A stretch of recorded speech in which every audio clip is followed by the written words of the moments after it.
নমস্কার বন্ধুরা, নির্মিস এন্টারটেইনমেন্ট চ্যানেলে সবাইকে স্বাগত জানাই। আজকেও নিয়ে এসেছি একটা ছোট্ট একটা ভিডিও নিয়ে তোমাদের জন্য। আগের দিন দেখিয়েছিলাম 56 ভোগের জগন্নাথের ভোগ দর্শনের জন্য। সেই ভোগগুলো এইবার তোমাদের পুরোপুরি পরিষ্কারভাবে দেখাবো।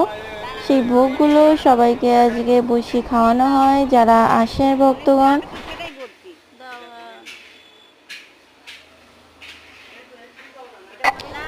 বিভিন্ন ধরনের অনেক ধরনের সবজি আছে, পনির আছে।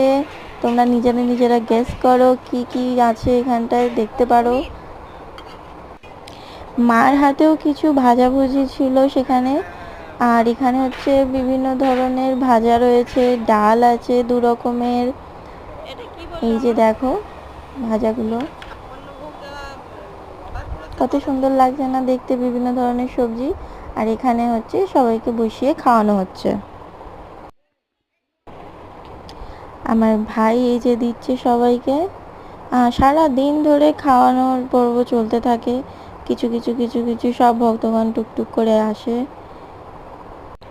ভোগের আয়োজন বলে কথা, ভক্তগণদের খাওয়াতে সেটাও খুবই ভালো লাগে, দেখতেও খুব ভালো লাগে। আমি নিজেই কোথাও গেলে পুজোর প্রসাদ চেয়েই খাই, কারণ পুজোর প্রসাদে একটা আলাদাই একটা মিষ্টতা থাকে, একটা আলাদাই একটা স্বাদ থাকে, যেটা খেলে বোঝাই যায় যে না, এটা ভোগেরই প্রসাদ। সবার কেমন লাগলো একটা কমেন্ট করে জানিও, সবাই লাইক করো, আর একটা ছোট্ট সাবস্ক্রাইবের জন্য অনুরোধ রাখলাম। ধন্যবাদ।